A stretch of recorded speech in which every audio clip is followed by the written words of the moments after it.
I have not been more excited for an NBA game than today, well, at least this season. Western Conference Finals, Game 1, Oklahoma City Thunder at home at the Paycom Center to take on the San Antonio Spurs. Yesterday, Shai Gilgeous-Alexander is announced as the back-to-back most valuable player thanks to Shams Charania for spoiling that 12 hours early. We knew it was going to be Shai, but anyways, now officially the back-to-back MVP SGA. I am assuming he is going to be presented the award before the game in the pregame today for game number 1, and the 64-18 Thunder take on the 62-20 San Antonio Spurs. This is, again, as good as it gets for postseason basketball. If you remember, in the regular season, San Antonio was the only team to hold a winning record over the Oklahoma City Thunder, as San Antonio won 4 out of the 5 regular season matchups against the reigning champs. But so far in this postseason, Oklahoma City undefeated. Thunder 8-0 going into this Western Conference Finals for San Antonio. They win 4 of 5 against the Portland Trail Blazers. They win the series, of course, in 5 games, and they go to a game 6 against Minnesota, but ultimately win that series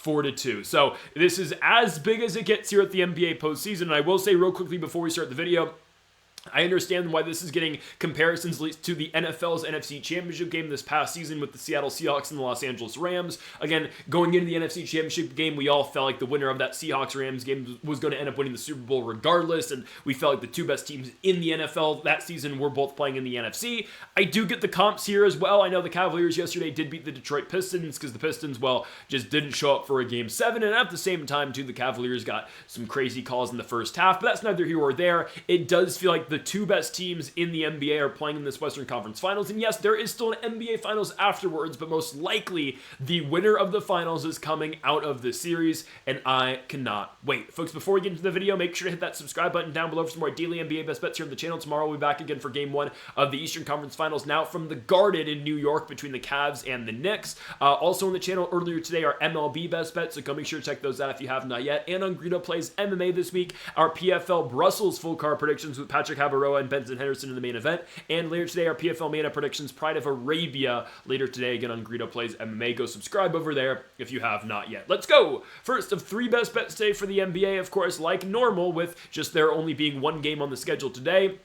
We're going to do 2 player props, and we're going to pick the winner / a spread winner in today's game as well. Let's kick things off with our first player prop, AJ Mitchell. AJ Mitchell over on points at 12.5. I just believe it's too good of a line to pass up on. I understand. J-Dub, former All-Star J-Dub is back tonight for OKC, and that should cut in a little bit sure to AJ Mitchell's minutes and AJ Mitchell's potential scoring. I understand. I don't think it's going to cut into Mitchell that much, though. Sure, J-Dub is back, and according to Williams, and according to OKC, Williams is at 100%. That's fine. Guys, AJ Mitchell only needs to score 13 points tonight. Okay, I know J-Dub's still likely going to be back in the starting lineup. I would be shocked if, for the San Antonio series, they would not have J-Dub in the starting lineup. Again, he's an all-star for this team. He's an integral part of the team. Again, it would be shocking if he wasn't starting, but AJ Mitchell's going to still play a good bulk of minutes. Sure, may he not play the same amount of minutes he played at the end of that Phoenix series without J-Dub, and of course throughout the entire Lakers series with no Jalen Williams? Probably not. He's not going to get those 30-plus minutes every single game. I still expect the Thunder, though, to play AJ Mitchell at least 25. He is now he's too much of an integral part of this team to not play at least 25 minutes per game. And his scoring ability has been really crazy so far in this series. I mean, we are seeing legitimate Jalen Brunson on the Mavericks comps to AJ Mitchell right now just because of how good Mitchell has been. Of course, he's not the guy because, of course, the reigning back-to-back MVPs on this team is Shai Gilgeous-Alexander, but Mitchell in a supporting role for Shai has just been phenomenal. You look at those Lakers games. Game 1 for AJ Mitchell, 18 points on 7 of 16 from the field. Game 2, 20 points on 7 of 12 from the field. Game 3, 24 points on 10 of 17 from the field. And in that game 4, my goodness, AJ Mitchell, 28 points, had a crazy and one later, late in the contest in the fourth quarter in a competitive game in Los Angeles. Mitchell, though, 28 points on 12 of 19 from the field, 1 for 4 from beyond the arc. Again, the three-point shot, not always Mitchell's best shot, but he's been such a good mid-range scorer all postseason long, and there is no way they don't let him play at least 25 minutes today, even with J-Dub back in the lineup. And I don't even know if J-Dub's going to start. I have to imagine Williams will be in the starting lineup because of how big this series is, but man, they're going to have to play AJ Mitchell quite a bit. And I think he's, when he's on the court, he's going to score. And it's to the point now where, like, when AJ Mitchell's on the court, you know what he's out there to do. He is a primary scorer for this team. And I've said this before, and I'll say it again.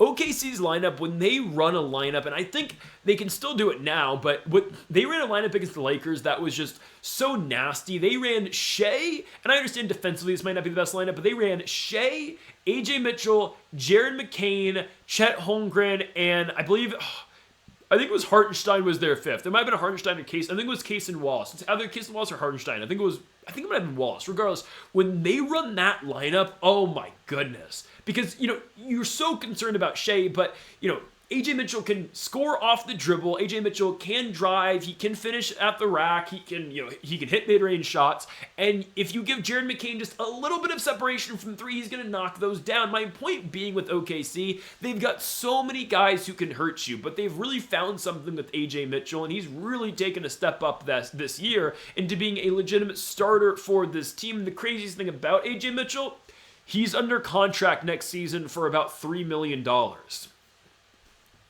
He's not going to hit restricted free agency for a little bit.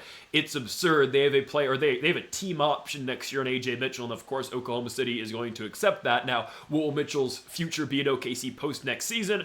I do not know. They don't have much team control on him post that year, but it is crazy what he's done in just his second year in the league. AJ Mitchell barely played last season for Oklahoma City. Now, again, he's averaging 20 points per game in the second round. Again, yes, J-Dub's probably going to play, but that's not going to take away from Mitchell's scoring because he's going to get on the court. If that's in a starting capacity or coming off the bench, it really does not matter to me because when Mitchell's on the court, he is always a threat to score. And you're looking at how San Antonio may match up against Shea and how they're going to look to take away Shea.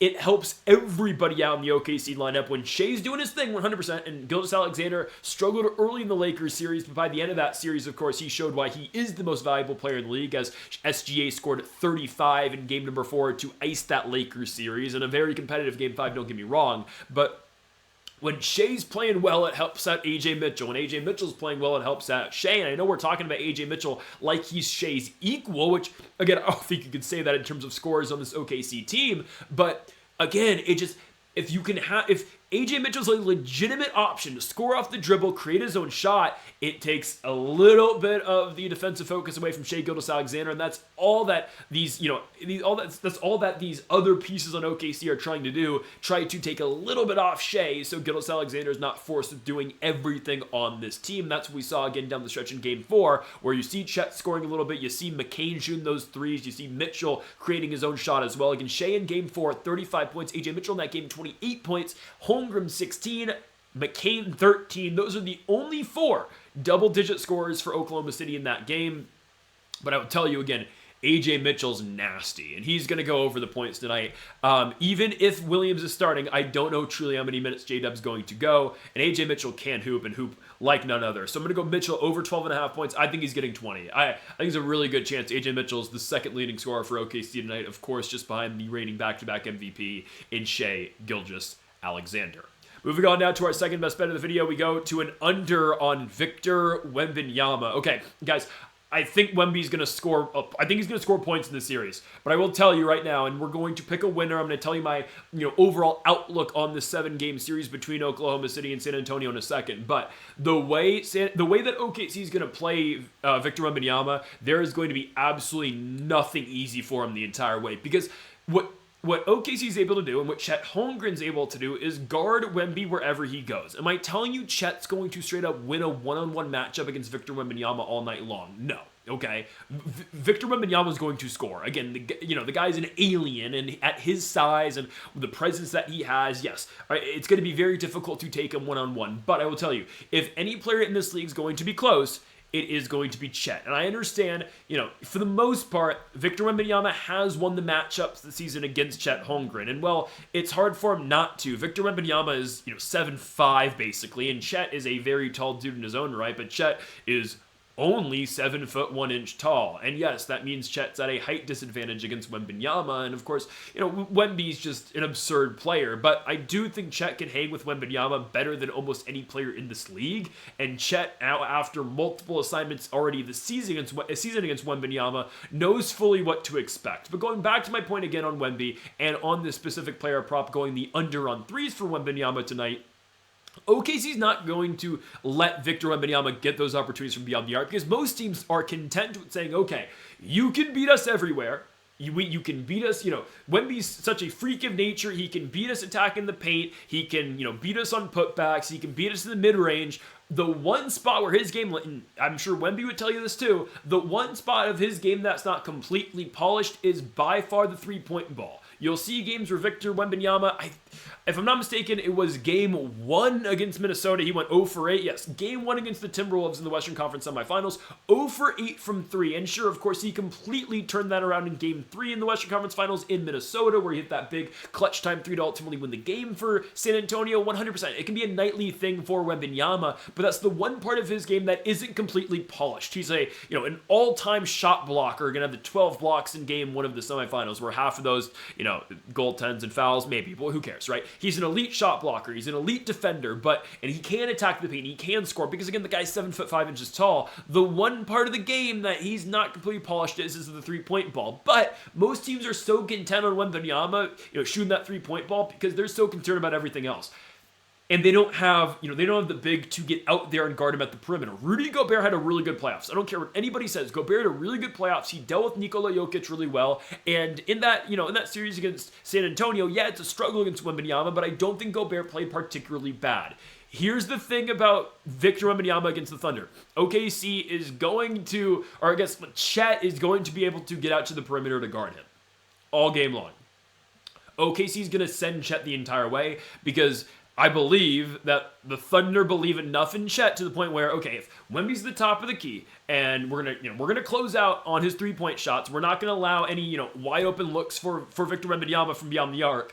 If it's the point where Wemby's going to drive and Wemby's going to attack the hoop, I believe OKC feels good enough on Chet trying to get back and Holmgren trying to contest something at the rim. I do believe the Thunder are more than comfortable in Chet playing the entire way. On top of that as well, you do have Hartenstein, you've got so many great defenders, and you're going to have, and we saw Minnesota do this a lot, when Wemby has the ball and when Wemby attacks the basket, and I know, again, this isn't specifically about three-point shots, but it's just the way that OKC plays that's, I think, going to eventually get to Wembanyama. They are swiping the entire time. And you saw Minnesota do this against Wemby, right? Anytime Wemby, had the ball down lower, anytime Wembanyama looked to attack the paint, you'd see all of these, Timberwolves players just converge in on him and everyone's swiping at the basketball. OKC's going to do the same exact thing. The Thunder are going to try every way imaginable to keep Wembanyama from beating them himself. Because ultimately, that's San Antonio's best chance to win the series. It's that, okay, Wembanyama takes over. And I'm going to get into the concerns I have for San Antonio potentially in a second in terms of, again, the long-term outlook of the series. But in terms of Wembanyama, I think he's going to score points, right? I'm not telling you, again, Chet's just going to completely dominate the guy. No, I think Wemby's going to have his moments. I think that's going to be a big storyline because, the NBA is trying to push this Holmgren versus Wembanyama rivalry, which I understand. Again, these are the two best teams in the sport. Of course, I guess Shea versus Wemby can be a rivalry, but of course, these guys play two completely different positions. Wemby plays the 5, Shea plays the 1, but this is going to be the center matchup for years to come, and I can almost guarantee you, don't know for certain, obviously, but I have a really good feeling that this will not be the last time the San Antonio Spurs and the Oklahoma City Thunder meet in the Western Conference Finals. I understand the Lakers are going to get better, but, this is going to be probably the Western Conference Finals matchup at least 3 times in the next 5 seasons, if not more, and I'm serious about that. So these two teams are going to be very familiar with each other. And again, I have my concerns about San Antonio, but that's neither here or there.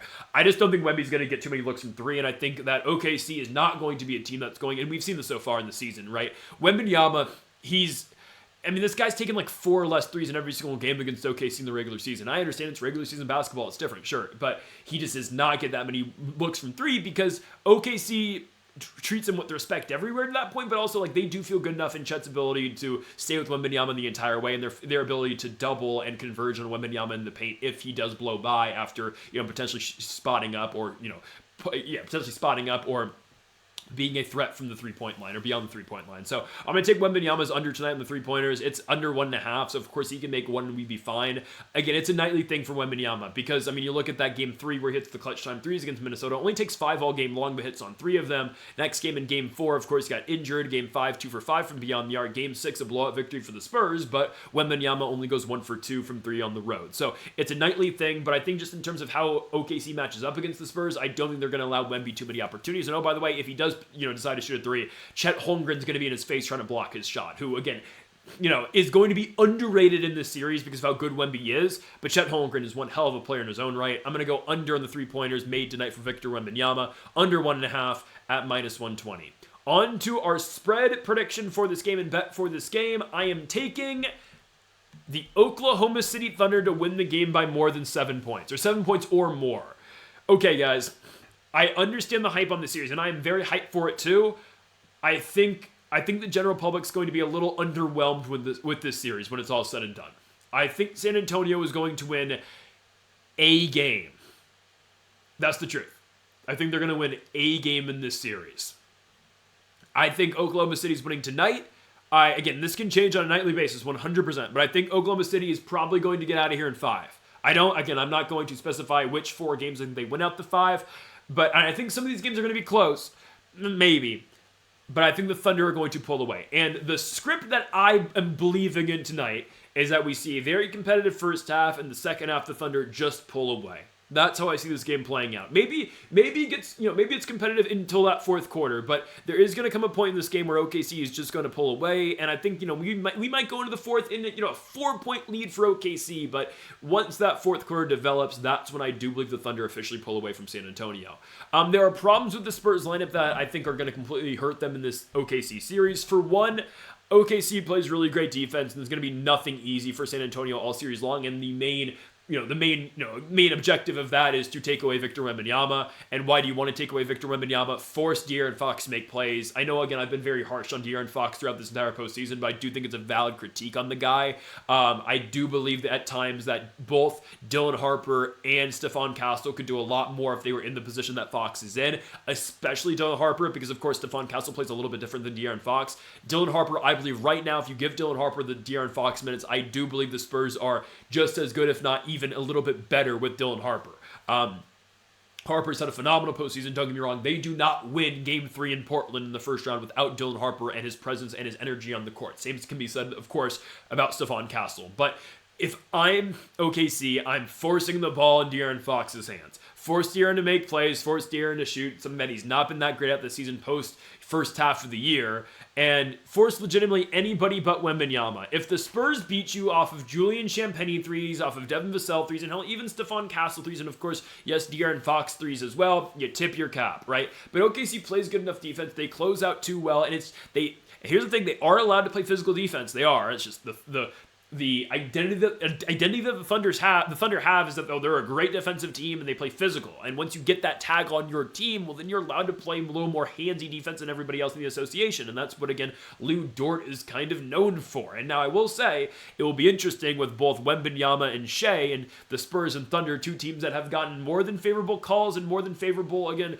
refereeing all year long and officiating all year long. We will see how this game is called. I have a feeling, I could be wrong, I have a feeling the Spurs are going to get the better of the calls in this series, but maybe I'm wrong, because I mean, it is the cool thing to, anytime Shea's at the free throw line, Shea and the refs, but whatever. I think OKC is going to take away Victor Wembanyama quite a bit. I do think what they're going to do with Chet and whatnot, and potentially doubling Victor Wembanyama and forcing the ball into corner shooters' hands in both Vassell and Champagnie. You can't leave Vassell wide open, but there are times where Champagnie can be left open. You just kind of force him to make shots. OKC also is way too deep for San Antonio. Dylan Harper provides a lot off the bench for the Spurs, 100%. Keldon Johnson, 6th man of the year, provides a lot for the Spurs off the bench, sure. This OKC bench, especially with J-Dub back, is absurd. OKC will likely be starting, I don't think they're going to start A.J. Mitchell. They're going to start their NBA championship winning series, starting lineup. They're going to start Shea at the 1, they're going to start Lou Dort at the 2, J-Dub, Chet, Hartenstein. That's going to be their 1 through 5. And then now just think of this bench unit. A.J. Mitchell, who was casually dropping 24 points per game in the semifinals against the Lakers, is now coming off the bench. Jared McCain, who is now As of right now, Jared McCain this is historically the greatest three-point percentage shooting postseason of all time currently for Jared McCain. In terms of the entire history of the National Basketball Association, right now, Jared McCain stands alone as the greatest three-point percentage shooter in an individual NBA postseason. Of course, that can change. There's still more games to be played, but Jared McCain's been that good from beyond the arc. He's over 50% from three in this postseason. It is absurd stuff. But you have both, again, AJ Mitchell, Jared McCain, Cason Wallace, Isaiah Joe, Alex Caruso, Jay Will. All of these, and to the point where Aaron Wiggins doesn't play, Kendrick Williams doesn't play, Nikola Topic doesn't play. None of these guys play. And again, you get those 5 bench guys, potentially 6 really meaningful and impactful bench guys off the bench, and they all serve a role. Cason Wallace, Alex Caruso. Both are 3-and-D players, physical defenders, great on-ball defenders, hustle players. Jared McCain, maybe the best three-point shooter legitimately off the bench right now in the association. AJ Mitchell, maybe the best bench scorer in the entire association as well. Jay Will can play some physical defense. I think they're going to use Jay Will quite a bit in this series. He's did a really great job against Jokic last year in the second round. I think they could potentially use him against Wembanyama quite a bit in the series as well. Of course, he's lacking a lot of size on Victor Wembanyama, don't get me wrong, but they're going to use this bench. And they're going to go to these guys on this bench, and I do think OKC is going to be able to, outlast San Antonio in this series. And that's why I do believe, we are going to see a competitive first half, but the second half where the Thunder pull away because they can go to their bench, and they really are not that much worse off their bench, right? San Antonio has Dylan Harper off the bench. They have Keldon Johnson, but other than those guys, who are the reliable players off of the San Antonio bench? They don't have it. They don't really have them. San Antonio has played a much more shortened rotation compared to OKC, and of course, that's the luxury that the Thunder are afforded with because of how deep their lineup is.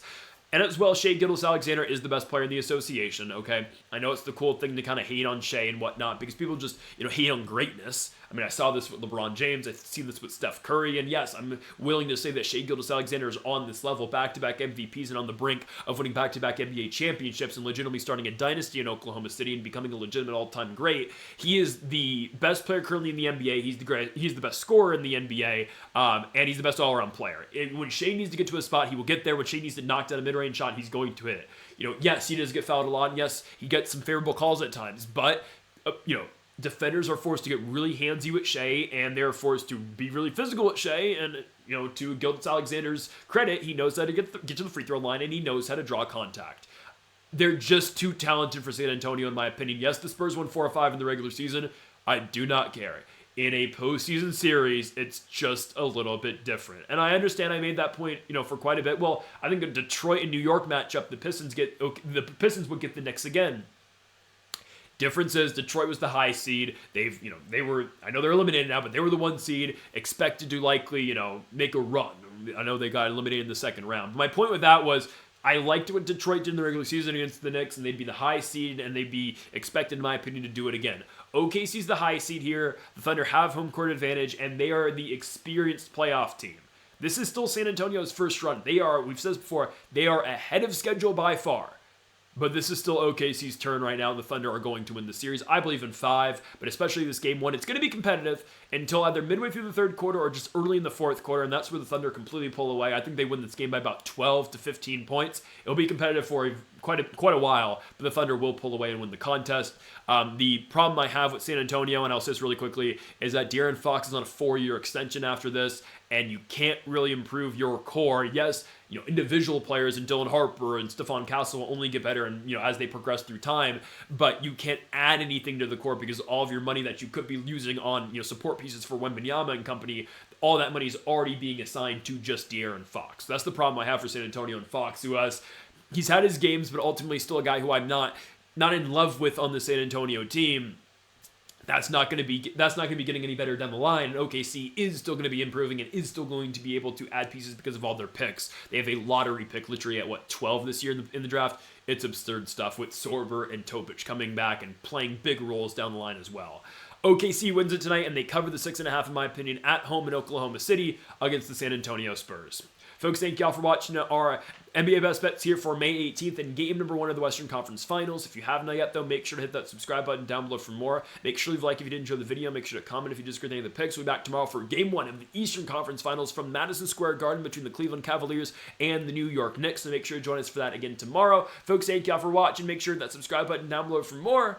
And Mamba forever.